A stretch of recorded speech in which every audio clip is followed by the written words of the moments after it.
लूका की उसके 17 बाब उसकी 11 से 19 आयत की तिलावत सुनी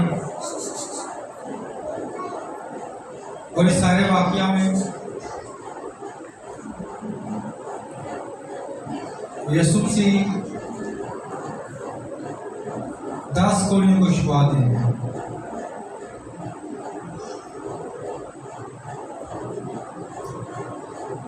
उस 11 नंबर आयत में लिखा हुआ है, लूका के इंजील उसके 17 बाब उसकी 11 आयत। ऐसा हुआ कि यरूशलेम को जाते हुए, यीशु मसीह की बात हो रही है, यरूशलेम को जाते हुए वो सामरिया और गलील के बीच से होकर जा रहा था।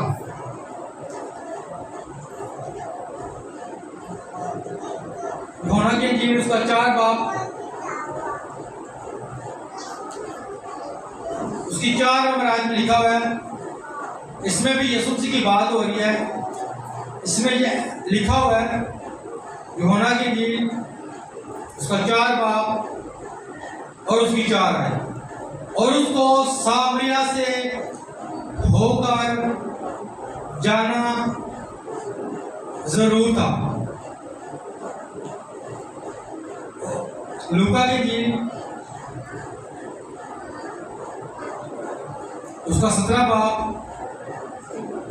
उसकी 11 आयत में भी कुछ ऐसा ही है।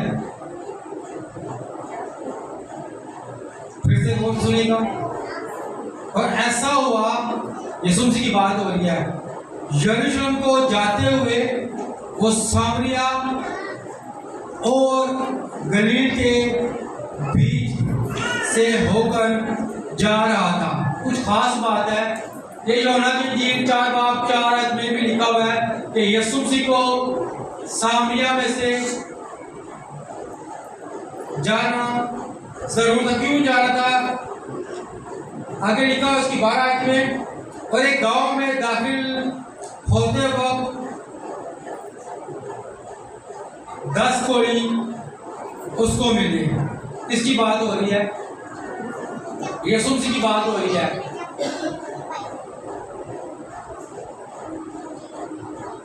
सामरिया के और गलील के बीच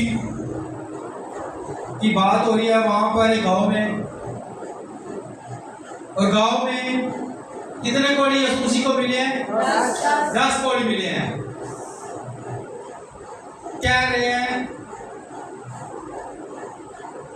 उन्होंने दूर खड़े होकर बुलंद आवाज से कहा, ऐ यीशु, ऐ साहब, हम पर रहम कर।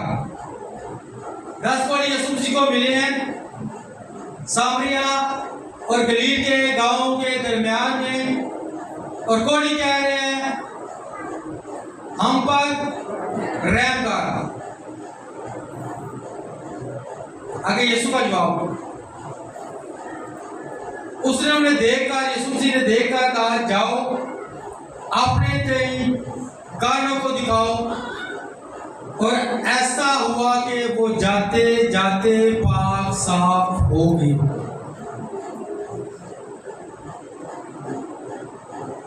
यीशु मसीह ने कहा था कि जाकर कानों को दिखाओ, और वो जाते जाते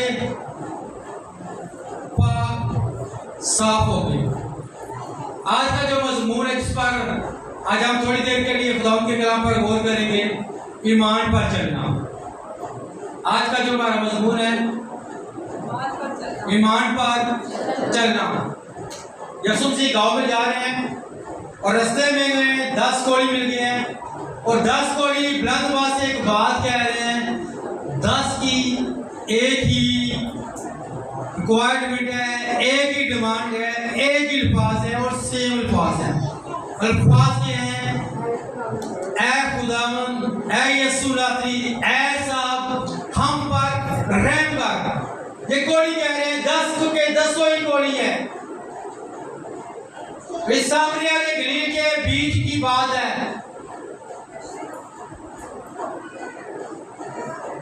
और एक बात कह रहे हैं, और इन कोड़ियों को पता है कि इस रास्ते से यीशु मसीह का गुजर है और यीशु मसीह को भी इस बात का पता है कोई है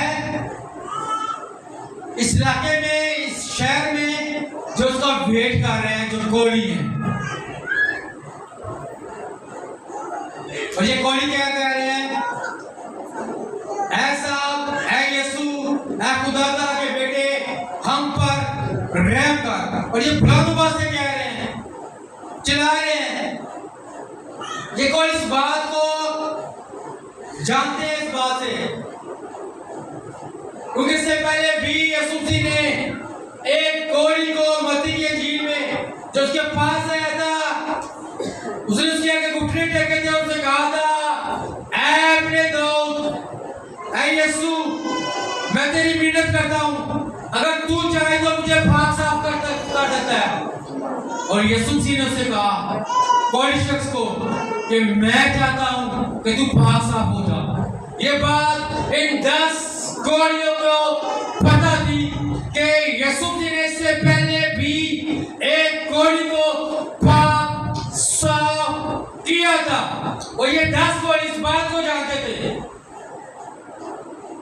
इसीलिए इन 10 कोढ़ियों ने बुलंद आवाज से कहा, ऐसा ऐ यीशु, हम पर रहम कर। पहली दफा जब यीशु मसीह ने कोढ़ी को पाक साफ किया, बाइबल मुकद्दस खुदा का कलाम में कहता है कि यीशु मसीह ने क्या किया? उसे छुआ। हमारे कलाम के अंदर कलाम की तिलावत है लूका की इंजील उसका 17 बाब 11 से लेकर 19 तक।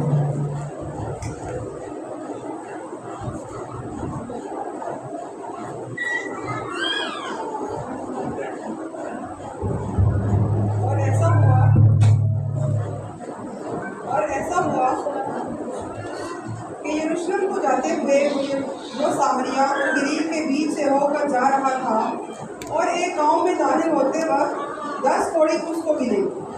उन्होंने दूर खड़े होकर बुलंद आवाज से कहा, ऐ यीशु, ऐ साहेब, हम पर रहम कर।